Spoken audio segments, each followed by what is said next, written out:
The theme of your conference is making houses homes, and housing as an asset is the title for my presentation. I'm going to talk about the benefits of good housing. I'm going to talk about why some programs are liabilities, how to ensure your housing program is an asset and not a liability. I'll provide some samples from across Canada where First Nations have started treating their homes as an asset. And 2 key words for every elected official to remember, and 6 words for you folks to remember when you go back home and you want to see things improve in your community and want to move forward. Right. So looking at assets and liabilities, definition of the dictionary, an asset is something that's valuable or useful person, thing, or property. I have samples forthcoming where housing is an asset, providing opportunity, improving lives in communities. And on the other end of the spectrum, we have liability. And what is a liability? It's a hindrance, a disadvantage, obligation. And for some communities, housing is a financial liability, and in some instances, even a source of sickness and a source of anger and discontent when houses are poorly built and poorly maintained. The financial drain that from poorly run housing program impacts upon our communities, it impacts upon our ability to borrow, it impacts upon our ability to invest, and sometimes even taking the ability to administer our own day-to-day functions takes that out of the hands of the community when we get into co-management or third party.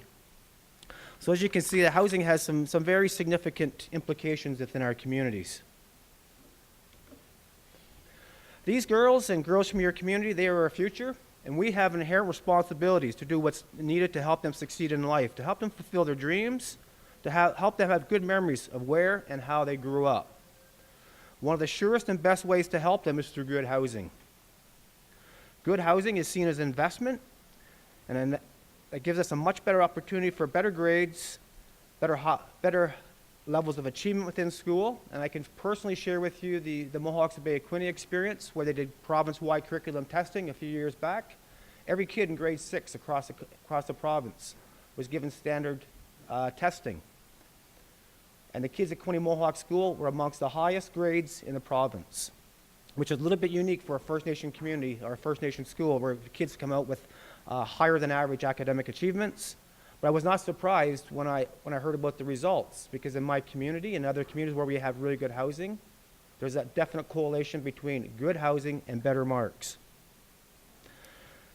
These young ladies and the young ladies in your community will have less chance of teen pregnancy, less chance of teen suicide. There's less chance of them joining gangs or getting in trouble with the police. In particular, if they live in homes where the family owns the home, they will be physically and emotionally healthier, and they'll get into less trouble at school than those whose parents are simply occupants or renters. I recently came across an Australian study that they looked at the kids in Australia, more so the Aborigines, and they made a definite connection from the time that child, if they take a school bus or if they walk to school, the second they get back home, if they see a home that's poorly maintained and unsightly, their self-esteem immediately starts to dwindle and diminish the second they see that home. So these are pretty compelling reasons for home ownership and treating homes as an asset. And in regards to some of these stats I'm giving you, Harvard had done, the university in the US, Harvard, Habitat for Humanity, Housing and Urban Development of the U.S., there's study after study that irrefutably makes the connection between much better social outcomes for our children and what I'm talking about here. So just Google HUD, Google Habitat for Humanity. All this stuff is readily available if you go on the internet and search this out.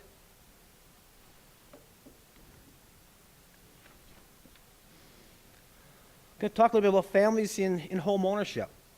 How many communities have home ownership in its truest sense, where the people who own the house, they have to pay for their house, or they don't call the band office for repairs? Do most communities have home ownership in place? No? Okay. So, okay, Garland, yeah. Okay, so I'm here to encourage you to move forward in that area. Families who are involved in home ownership situations, they volunteer. more than renters or occupants do. They get more involved in community affairs. Families with the financial means to own their own houses could free up banned housing and shorten our waiting lists for other needy families. When we get into home ownership, that family is in greater control of scheduling of new construction. That means less stress for chief and council, less stress for housing managers.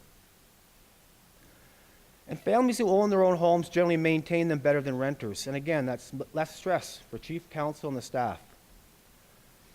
Families who own their own homes build wealth and equity. It's seen as an asset. And they can pass on that equity to future generations. Homeowners learn about personal and communal responsibility. Homeownership represents a personal commitment to community. Families who own their own homes go beyond basic maintenance and make improvements to their own homes, their own property. In many instances, they make improvements to the surrounding properties, to the community at large.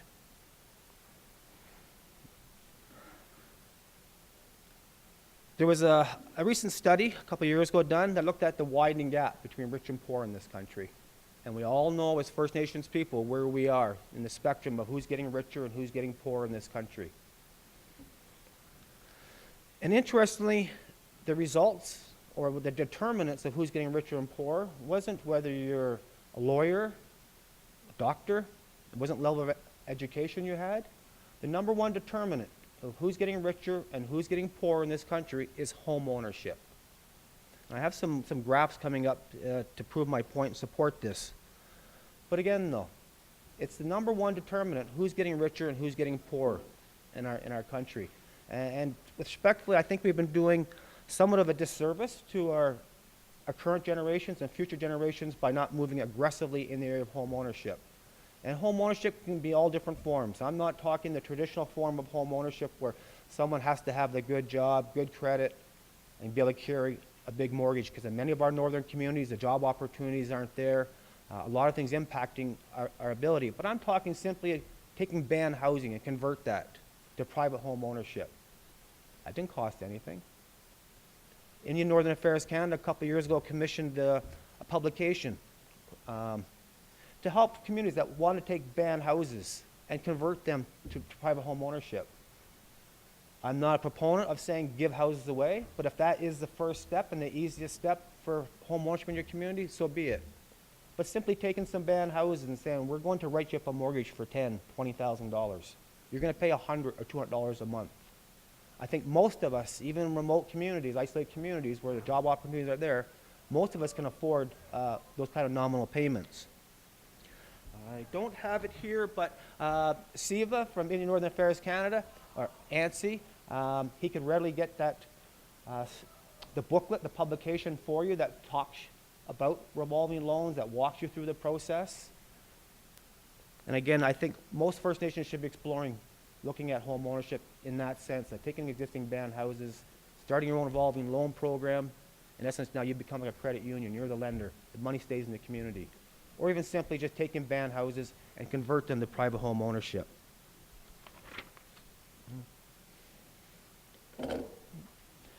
Sorry for this pic here. This is Aunt Ada. Unfortunately, Aunt Ada just passed away. She was an elder in my community.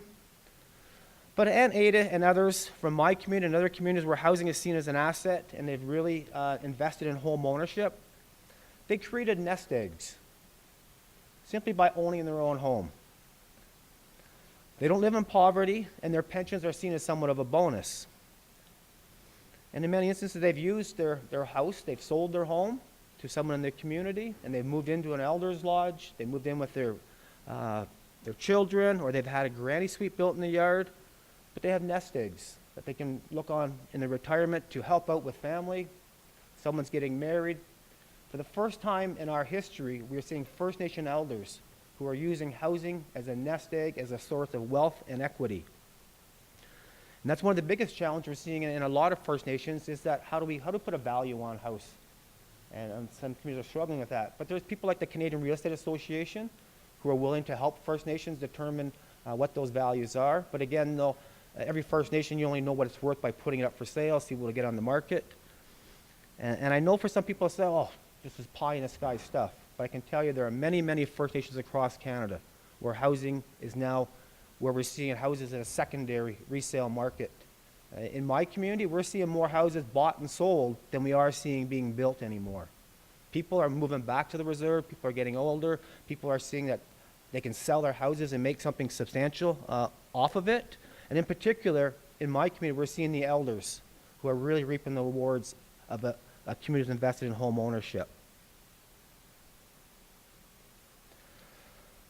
And again, housing is an asset, whether it's through home ownership or just simply building good rental housing for our elders. It's nice for our elders to live their twilight years in warm, comfortable, and ease of mobility. And I'm sure every one of you would appreciate one day knowing that your home is an asset of significant personal wealth. And if we start planning now, there's no reason why that nest egg won't be in place when it's time for a lot of us to retire. But, you know, being an asset is simply not just a financial issue. There's also the health side of it. Because when you looked at the slide there on definition of an asset, it's something of benefit, of value. And we cannot underestimate the value of having healthy community members. The savings to our healthcare system, to our communities as a result of having our elders live in warm, comfortable houses cannot be underestimated. And if our governments at various levels were to be able to save money on the healthcare for our elders, that means it could potentially free up money for infrastructure, education, and other areas that could benefit our communities. So I pulled this graph off the internet, and it's kind of hard for you to see at the bottom there. So what it is, it talks about house prices in Canada, and it shows here in the bottom left-hand corner in 1980, the approximate cost of an average house was about $60,000. If we took that slide back to about 1960, the average price for a 3-bedroom bungalow in downtown Toronto was about $15,000 in 1960.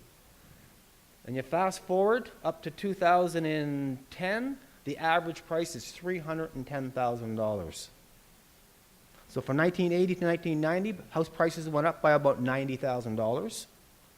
From 2000 to 2010, then they went up an additional $145,000. Where else could you invest and see that kind of return on your investment? And again, we've been doing ourselves a disservice for far too long by not seeing home ownership in place in our communities and be able to see these kinds of results in our own pocketbooks.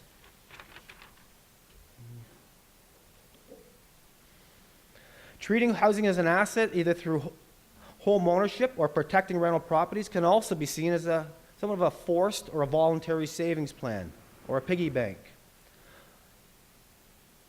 And again, for individual and private home ownership, it's almost a source of forced savings, because I'm not a very good saver, but I know by paying my mortgage off, I'm at least investing in something and have somewhat of a savings plan. And for rental house prices, we know that prices are going up to replace these houses, and we know that government assistance is in decline, and we must plan for protecting our assets, both communal and individually owned.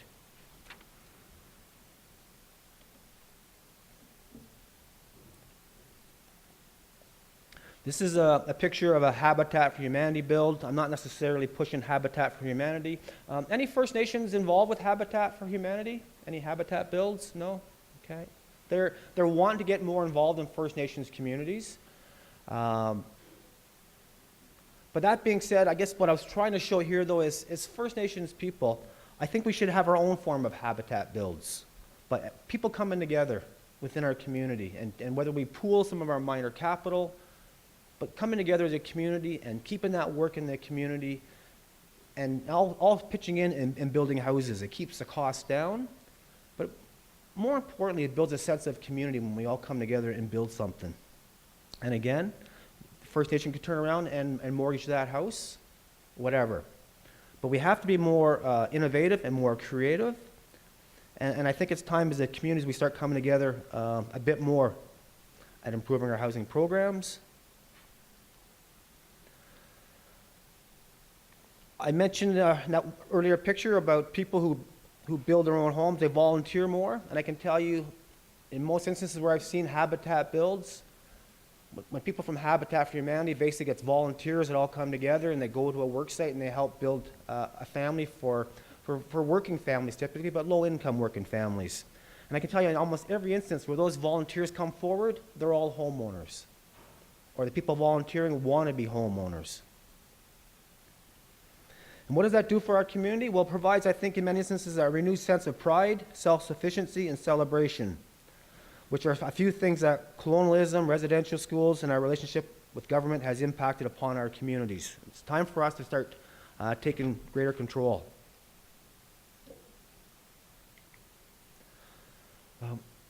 I'm going to talk a bit here about rental housing. Far too often we see rental housing programs as a liability in our community, but they don't have to be a liability. This is a rental house from my community. It's probably 17, 18 years old. Built in 1997, 1998 for about $78,000, and now it's valued at about $130,000. So a big focus of my talks, my presentations on home ownership, but even our rental portfolios can be a significant asset in our community because across the country, as I showed you, house prices have skyrocketed. And if it's a well-maintained house, it's going to skyrocket in value.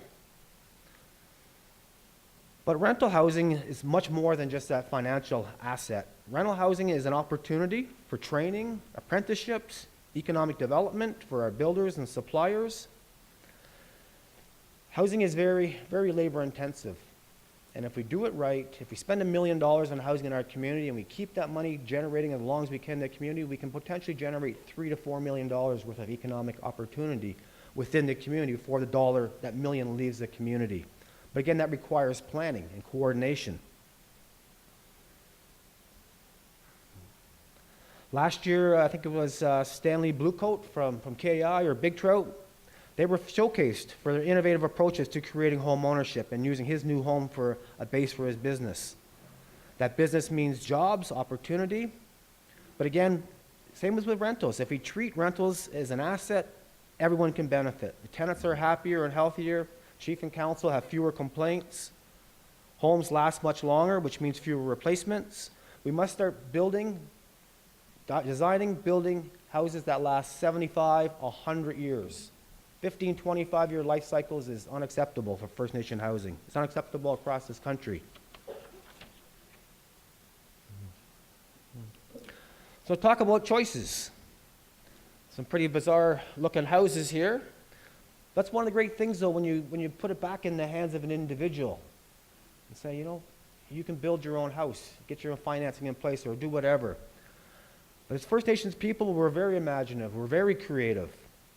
Private home ownership allows one to showcase their individuality, their uniqueness, to build what they want, and not the typical cookie-cutter bungalow that we see far too often in a lot of our communities. So you're wondering what parks have to do with housing. This is where a good housing program can go. When we start treating housing as an asset, and we expect it from chief and council and the staff and all the occupants and everyone across the board has got to love and respect and take care of our housing. And we do that for a number of years. Well, then all of a sudden we start freeing up money, freeing up housing dollars to say, hey, let's build a park. Let's build this. Let's build that. And I can tell you in my community, we were able to build 4 or 5 parks with revenues coming from people paying their rent, paying their mortgages. So this is where it can go. This is where it can go in years to come, fast forward years to come. Our housing program is now building our communities, much more than just renovating, repairs, and new construction. And I can tell you, kids in parks playing means less wear and tear upon the flooring, so someone had a vested interest as a housing manager wanting to build parks. They knew my house would last longer. Because there's less wear and tear on the house, less wear and tear dragging dirt in the house and wearing the flooring out. Well, perhaps when the kids are over in the park, there's quiet time now for kids to study. Parks are also contributors to healthier children through physical activity and other skills children learn through interaction. And again, it's just one of the benefits of housing as an asset. Okay. So I have some examples coming up from across Canada of First Nations where they're taking a bit of a different approach and treating housing as an asset, either from a financial perspective or environmental perspective or from a cultural perspective. Ultimately, their communities want to see housing as an asset and not a liability. So some folks may have seen the Seabird First Nation project done a couple of years ago. Seabird's a couple hours inland from Vancouver out in BC. They took the whole neighborhood approach. Not just a house, we're going to build a neighborhood, almost a community within a community approach. So many of these houses here are barrier-free design, universal design. They've incorporated flex housing. For anybody who wants more information when I'm talking about flex housing and barrier-free, give me a call or Seabird or or CMHC. A lot of these things I'm talking about are CMHC initiatives. So if you want more information on barrier-free design and such, get in contact with CMHC. But again, they're looking at mixed use here. Houses that one day the elder can be on the ground floor, or perhaps she passes on or moves out. Well, that room she lived in, now it's an office. That's where we get that universal or flex design. They've started to incorporate some renewable energies. There's a turbine, you can't see it here, but they had a turbine in the middle here, and they put their play area in the middle of their development to keep the kids off the streets. Kids are all playing in one common area, surrounded by homes, surrounded by parents, all keeping an eye on them, watching each other's children, which again has a sense of building community when we're in that kind of situation.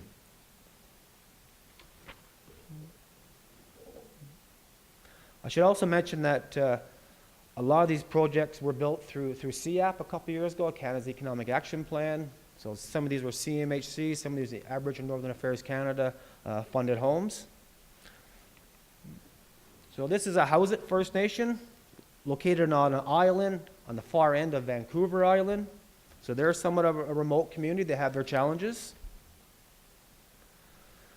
And when they designed this 8-plex, there's 4 units on the bottom, 4 on the top, they wanted to have a cultural component as well as a financial component in place. For the folks out of Houseit, it was very important to keep family together. But at the same time, they wanted to give the grandmothers their privacy. So on the main level would be where the elders live, barrier-free design, ease of mobility, and then their children and grandchildren would live right above them. So we've got the family unit somewhat still together, but at the same time they have their own independence and own privacy. Significant savings because they have a much smaller footprint. Materials are very expensive, so they save money on less infrastructure. Because we have common walls, we have costs on utilities. And then as I said, it's barrier-free design for the elders. And again, we've kept families together. People must like their homes if you expect them to take care of it. And unfortunately, not a lot of care and thought has gone into a lot of the design of our housing. And it's time that we put a little bit more care and design into the design of our homes. But again, I really like this. And they also use a lot of natural materials.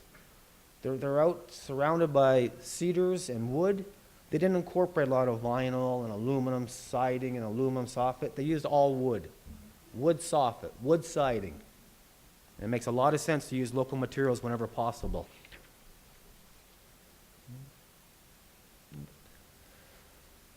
So down around Victoria on Vancouver Island, Tasook First Nation, they have existing older houses, as you can see, but they use more of an economic driver because there's a lot of sun out there. They used it for putting solar panels, which is great, but I'm not a big proponent of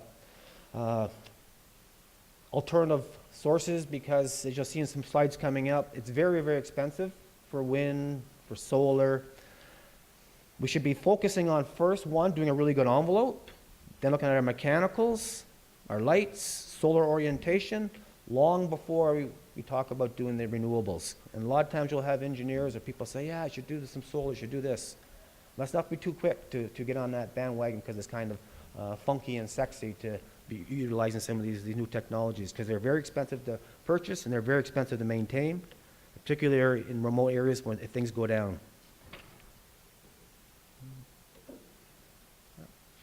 up to Old Masset, to the Queen Charlottes, are now called Haida Gwaii. They've built some multi-units, and again, they wanted the cultural component incorporated into their home. They knew that if we can incorporate the cultural component, there's a much greater chance of people taking care of the house. So again, they use local materials, and I don't know if you can tell from back there, but they've got timbers laminated on the ends here, and they're this big. And there's no reason why that building will not stand for 100, 150 years.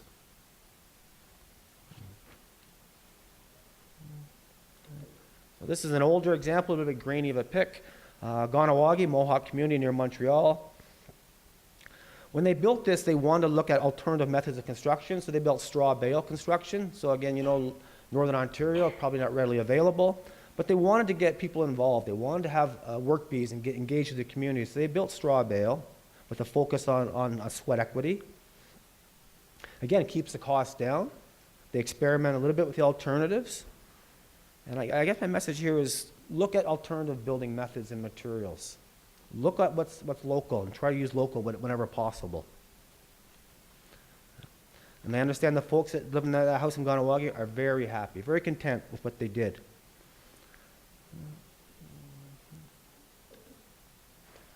This has probably been showcased here in previous years, the Eagle Lake First Nation house with the EconoMed container off to the right, which is a self-contained system for your electrical, water, sewer treatment, etc. Very expensive, makes sense in very remote locations, but again, though, it's a little bit prohibitive because of the cost side. And again, because a lot of this stuff is new technologies, it's really hard to maintain it.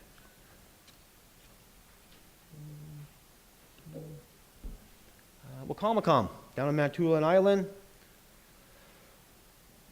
They wanted to build houses for those on social assistance, those who weren't quite ready yet to own a house, etc. So they went with multi-units. And I know a lot of communities, we don't like multi-units. We're used to having our space, etc. But sometimes financial realities get in the way. And sometimes, if I'm a young mom with 2 and 3 kids on social assistance, I don't need a big yard.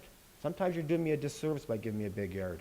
When I was a housing manager, I felt really uncomfortable knocking on the door of a young mom saying, hey, your grass is too high. You gotta get there and cut your grass.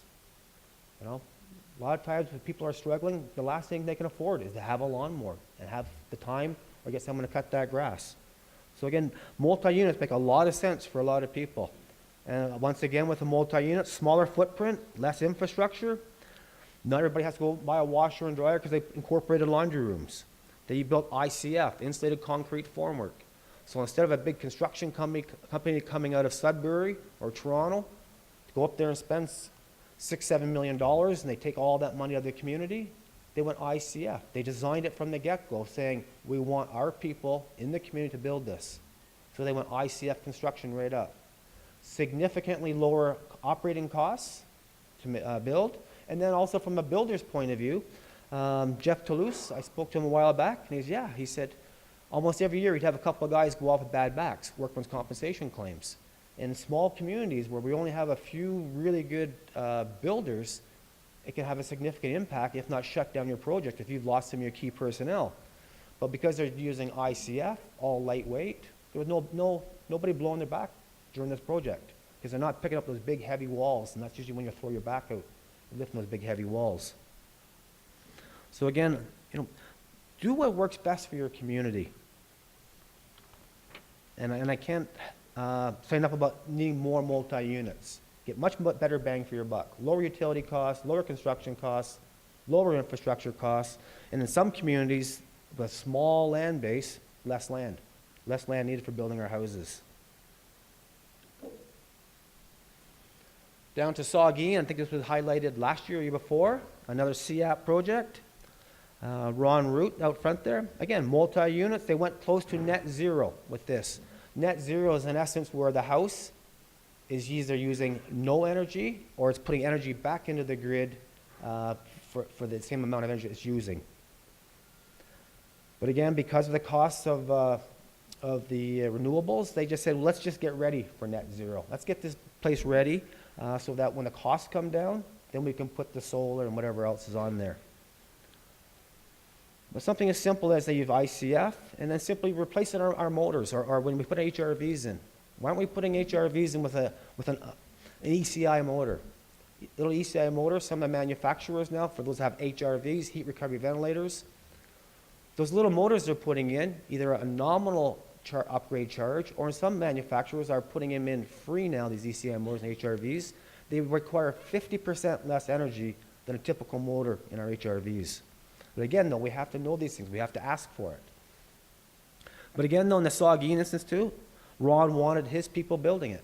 He wanted his people from his community building this house, and they incorporated a new wood eye system of stud, where they take almost like the wood eye that you have for floor trusses, and they stand them up and use them for the wall assembly to significantly increase the R value, insulation value in their walls.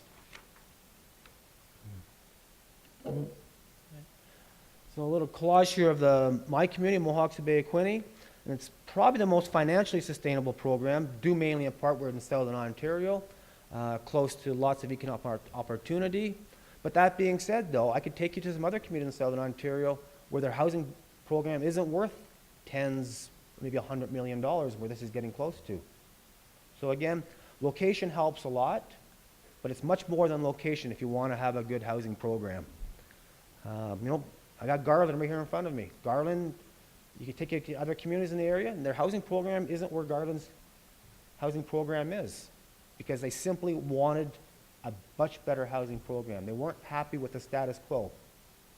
But again, communities close by him, or the housing program's not as good, so we can't take that exit and say, oh, it's because of location, it's because they're in the south, it's because of this. It's because of hard work and determination, imagination, we get good housing programs. We have about 90% private home ownership in my community, and the whole portfolio is almost owned and controlled simply by taking our minor capital over the years and lending it back out. We don't give out the subsidies. Anything we got from government, we turn around and we lent it back out because we felt that was the best thing to do for our community back in 1972. Now we're reaping the rewards of decades of everybody having to pay. And in my community, we have a lot of builders who are doing really well working off reserve because they've cut their teeth on the reserve in our rental programs, helping people with getting mortgages through a revolving loan program. We don't have any overcrowding in my community, and there's very little on the waiting list, yet we were the #1 impacted community in Canada as a result of Bill C-31 legislation back in the mid-'80s, which had our population, in essence, triple overnight. But again, we got a variety here, though. That's a rental house on the top, barrier-free design, which is a CMHC Section 95. Beside that, fourplex multi-unit down in the lower corner, ICF construction, radiant floor heating in the basement, granny flats. So we need variety, we need diversity. We need to build houses in our community that meet the unique needs of everybody. But the bottom line is it, whether you're an elder or whether you're on social assistant, everybody is expected to appreciate and take care of that asset. Everybody. And that's the result of everybody chipping in, everybody contributing. Okay. So how do we achieve housing as an asset?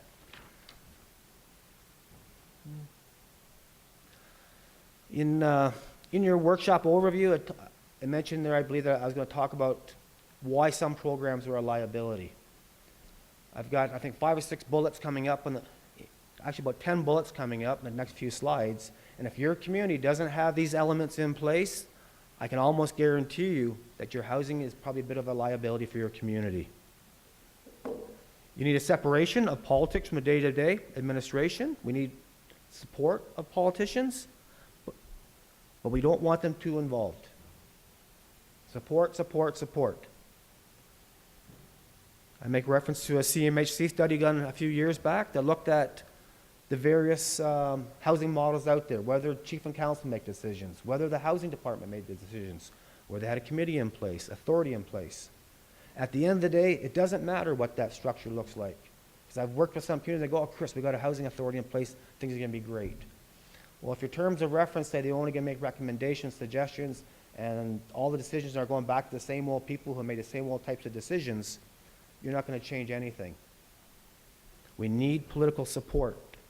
Without that political support, doesn't matter what that structure looks like, it will not work. We need long-term vision and strategic planning in place. You've got to have a plan. Where are we going to be next year? Where are we going to be 5 years, 10, 20, 25 years from now? But thinking real long term. And never underestimate the value of planning, because well thought out plans will show community members, hey, my housing needs are going to be met in this year, in that year. And when you can put a plan in front of your community that says your needs to be met in 2 years, your needs to be met next year, your needs to be met in 5 years, that provides people with a sense of knowing that at some point, as opposed to you're number 98 on a list and we don't know whether you're going to get one in 15, 20 years. That's very discouraging. But a well thought out plan shows how everyone's housing needs are going to be met through that planning cycle. And we need people in our communities to have that vision that these things can be done, they will be done. We need professional management and administration in place. Through the First Nation Market Housing Fund, CMHC, ANSI, there's lots of support out there for training, for mentoring, for getting our people the tools they need to be able to do a good job. We need an accurate assessment of what the conditions are and what the needs are within our community. Sometimes I've been to communities, they didn't even know if the house was on the reserve or off the reserve. They didn't know if it was privately owned or who owned the house. We need to know exactly everything about every house in our community to do things right. We can't make assumptions. Sometimes when I do planning exercises, I say assumption is the mother of all screw-ups. Take the time and plan. You make assumptions, there's a good chance we're going to make mistakes. Take the time and plan right. We have clearly defined and enforced housing policies in place. If you don't have carefully defined and enforced housing policies in place, I can almost guarantee you your community's housing program is a liability. But again, I just mentioned there's lots of support mechanisms out there to help get your programs in place, your policies in place in particular. We need creative financial solutions. To say Section 95 and relying on our minor capital, it's not enough. It's not enough. We need them, and we need much more. We need private lenders. We need people getting much more involved with home ownership. We need to create our own revolving loan programs. We need people pitching in and building our houses. We got to be much more creative on the financial side. We need technically appropriate and affordable design, as you can see from some of those samples from across the country. First Nations have looked at building codes and standards, and they said, no, we're going to go way beyond that, because existing codes and standards do not meet our needs. We live in overcrowding, we live in poor soil conditions, we live in harsh climates, and building codes are at this level, and we need a higher standard for our communities. We need skilled and productive workforces. Far too often, a housing project is seen as a make-work project, to get my hours in to qualify for UIC. And 9 times out of 10, I'm going to dog it. If I think I'm not going to get my hours in, I'm not going to work real hard. But if you have a plan in place that says, hey, hurry up and get those houses done, because our next Section 95 allocation or the next finance program project development of 5, 10 houses is starting in 6 months or starting in 3 months. So hurry up and get that done. So by planning, we have incentives in place so that we have skilled and productive workforces. People know there's more work coming up as soon as I get this done. And conversely, they know that, hey, if you're not going to work hard, we're going to replace you with someone who's going to work hard. So there's incentives in place by having your planning done. And you've got to have a productive workforce, otherwise it's can break your budget. We need community participation and motivated occupancy, which means we need everybody helping out. Everybody, where they can, doing their share. And we need to link it to economic development and long-term community planning and investment. I said earlier, housing is very labor intensive, and we have to do everything we can to ensure that our approach to housing utilizes all the community resources, whether they're natural materials, labor, our sub-trades, suppliers, etc. But we have to link our housing to economic development. Well, I pulled a slide or two coming up out of a booklet that I came across that CMHC in Quebec region had done. I give it to Kathleen Campbell to have a quick look back there, and it's called Housing Challenges in My Community. Yes. Housing challenges in my community. So a couple of slides I got here. And I don't want to put Kathleen in a predicament because she's Ontario region. I had just come across this. But I say, hey, Kathleen, I just came across this, and I think most First Nations should have this booklet. And so if you're interested, give CMHC a call. But it's a booklet that talks about housing challenges in my community, and it puts your housing managers or people in housing in a position to do a bit of a self-analysis and to engage in their community to see what's needed. So something you have to reflect upon and ask. Do we have sustainable revenue streams to cover the cost of new construction? Because they're not getting cheaper. Look at Section 95, our allocations are getting less. We need to reduce our costs, increase the quality. Renovating and repairs, are we getting value? Are we doing a life cycle costing? We have to look at, when we're renovating, repairing, and building, how much is it going to cost to operate over the next 50 years? Because far too often they say, what's going to cost to build this house? What's going to cost to build that house? That one's cheaper, we go that route. But if that house over here is going to save us $75,000, $50,000 in the next 15, 20 years, we should be maybe spending a little bit more to build a better house. Or in my experience, we didn't spend a little more. We accessed training dogs. We accessed subsidies over here. So at the end of the day, we were able to build our 2000 standard, but for no more than what it costs to build a typical house. But that means you got to be creative. People got to be productive. You got to tap into other sources of funding. But it can be done. It can be done to build better houses for the same money, or if not less. We got to look at our operating and maintenance costs. You know, what are our salaries? What are our utilities? Insurance? Replacement reserve. Are we putting enough money into our replacement reserve? And I'm pretty sure CMHC is under the gun to get much stricter regarding, are we funding our replacement reserve? Are we abiding by our operating agreements? Infrastructure. Are we getting the best bang for infrastructure? Are we using the right infrastructure? And there's other related expenses. Have you undertaken a detailed analysis of all existing and potential revenue streams? Are we getting all the rent money we should be having coming in? The mortgage payments, are we keeping good records? Homeownership, mortgage payments, they should be the foundational piece of all housing programs. Federal and provincial grants, we're seeing less and less, as most of you know. Private lenders, we have to start looking more at private lenders. There are some people in every community that are working that probably like to have a nice house. And we should be pushing those folks, whether it's just one or two. But we should be propping up those people like they do with Stanley Bluecoat, as opposed to saying, well, if we can't all move forward, we'll keep everybody here. There are some people in our communities that have the means. We should be supportive of them. Help them get to that position. We've got to look at sweat equity. I understand in many of our communities there's high unemployment. That means there's people around that could be helping out through sweat equity to keep our housing costs down. And again, I can tell you from my own experience that the sweat equity is much more than just keeping the costs down. It really gets people connected to their house, connected to their neighbors, connected to their families. And I can tell you, in my community, when sweat equity is involved, there's a lot of unspoken pressure regarding you don't screw it up. You don't walk away from that house. Because a lot of family have helped contribute to you getting that house. So sweat equity can have significant benefits for your community.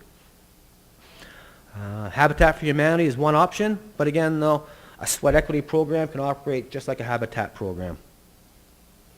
Partnerships. We have to increase our partnerships, whether through private, public, industry, tribal councils.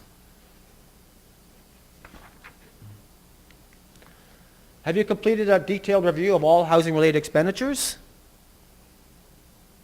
You'd be surprised to find out a lot of communities don't do that review. Hey, how come it's costing us twice as much to maintain our rental stock as the community next door or the off-reserve community? Why are we spending so much? We have to ask these tough questions, and then we have to correct it. Are the expenditures in line with industry standards? Can you reduce your housing expenditures?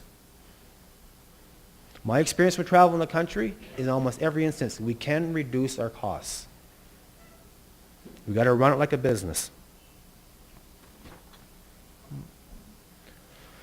So there was also a typo in our program that talked about, so I'm going to talk about 2 words every First Nation leader needs to remember for success. And here in our program it says 6 works to remember. It should have been 6 words. Apologies for that not being correct. But 6 words to remember. When you go back to your community and you want things to be different. Change our minds, change our lives. Sounds simple enough, but I believe it's the first big step communities must agree upon to move forward. Whether you call it a paradigm shift, change in mindset, call it whatever, but one person at a time through my 3 Ps, patience, passion, and perseverance, through education, awareness, community consultation.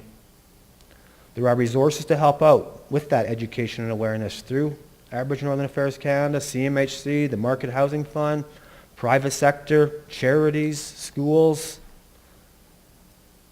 There are support mechanisms out there to help us turn things around. Some of you might have heard of My Home is My Teepee. It's a CMHC curriculum designed mainly for the prairie provinces and First Nations out there. And it's my belief that that curriculum, which is designed for kindergarten to grade 12, so the curriculum, obviously it's a bit more sophisticated for grade 12 than it is for kids in kindergarten, but it's my belief that that module, that curriculum should be in every First Nation school in every community.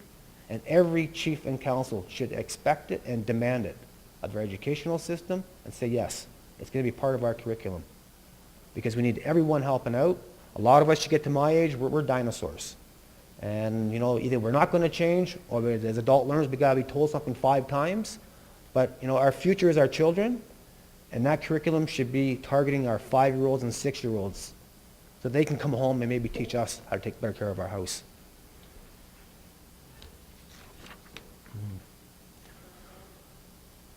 Sorry? My home is my teepee.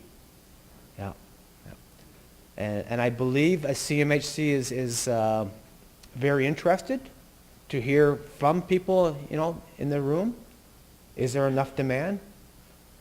Because right now it's got the prairie flavor to it. So, they call it my teepee. And, the diagrams and illustrations and things are all geared towards the Cree and then the Plains Sioux and such. So there have to be some changes to the document or the package. It's a matter of, there's CDs, there's booklets, everything from the Bernstein Bears to closer to home videos, but it's a whole whack of information there. And again, it should be in all of our schools. And let CMHC know if you're interested, because it probably takes a lot of time, a lot of money to have them reformat that.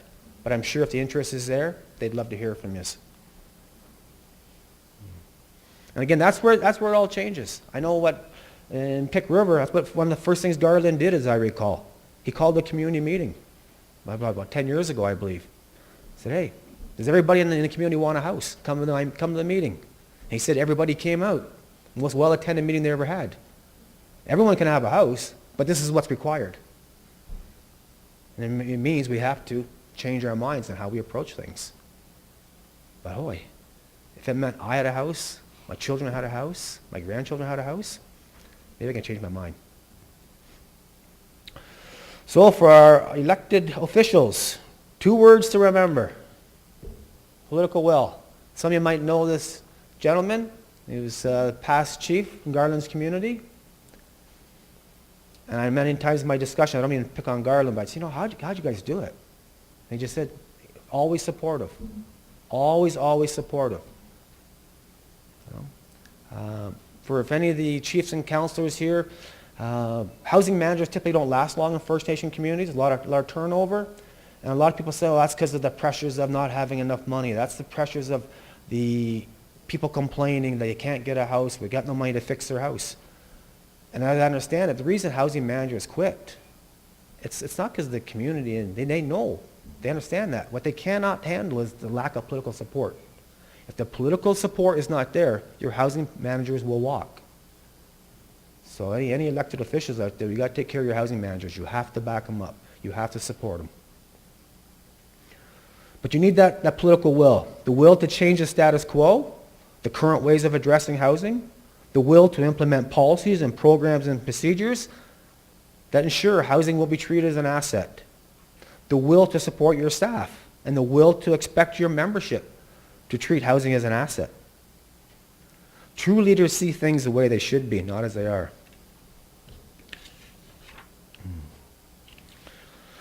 What time it is? I don't know, John. 2:10? Okay, so I'm gonna wrap things up here with a couple of closing comments. And that's to say that anything is possible if you put your hearts and mind into it. Obviously, size and proximity to employment will impact the levels of growth and prosperity resulting from aggressive housing programs. But keep in mind, it's cheaper to succeed than it is to fail, because failure means time and money must be reapplied all over again to address failure. Keep in mind that changing mindsets doesn't happen overnight, and quite frankly, you'll never change everybody's mind regarding a better housing program and the numerous benefits to our community. On the subject of change, throughout the ages, change only happens when a handful of people sharing common values and common beliefs come together to implement change. Those of you convinced of the value of better housing programs, keep the course. Don't second guess yourself, as brilliant and creative minds have always been met with opposition from mediocre status quo thinkers. Be unacceptable. Be totally unacceptable with the current state of your housing. And keep faith in what you're attempting to achieve. When feeling overwhelmed, remember the Creator will never give you more than you can handle. Have faith in knowing that with education, support, and encouragement, your community members, not all, will embrace the opportunities and benefits resulting from aggressive and creative housing programs. And I believe that we owe it, this generation and future generations, do everything we can to improve our housing conditions. Thank you. Any questions?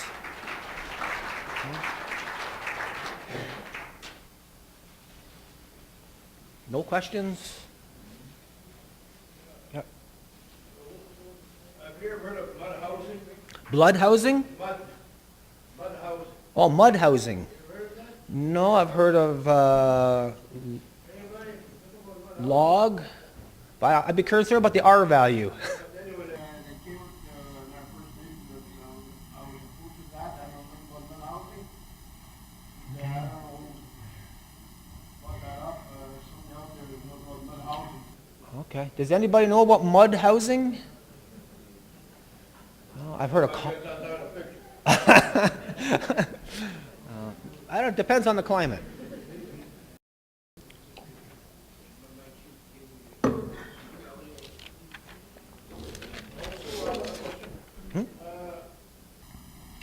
you're talking, First Nations, this is the route that we're born to. When does land management come in play when we do destruction? Because there's no land management in the First Nations. It has to be approved by NHC.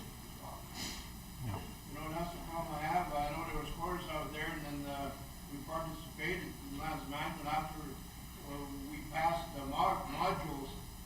That was something that was cut. Okay. I don't know what was the purpose of that. So you want to enter into the Lands Management Act legislation, your reserve, you mean? Right. Okay. In order to promote what we're doing, where as a housing department, you can be independent instead of being, like I said, being political. And you can manage yourself in the program. Okay. With your staff. Yeah. I don't know if anybody here from ANSI wants to speak the Lands Management Act. It might open opportunities for you to maybe having non-natives come in and such, but you, within the existing realms of the Indian Act, you could still develop your own land tenure systems to facilitate private home ownership for your members, if that's what you're talking about, home ownership.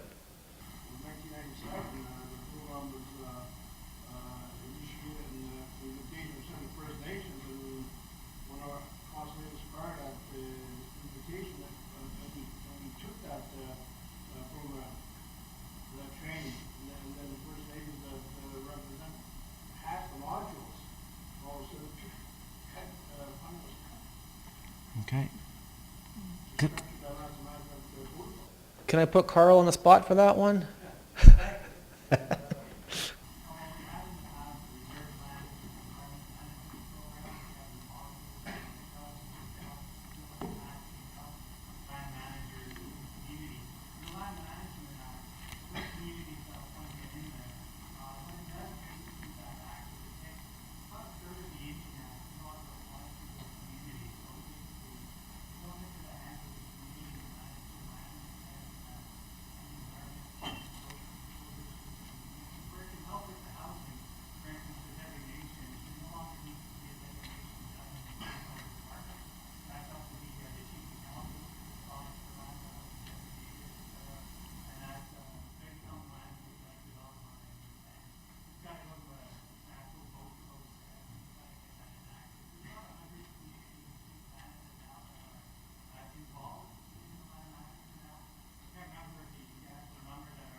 Okay, thanks, Carl.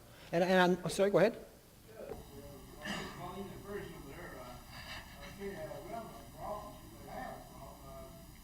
the difference between seated and unseated advantage, disadvantage on that terminology?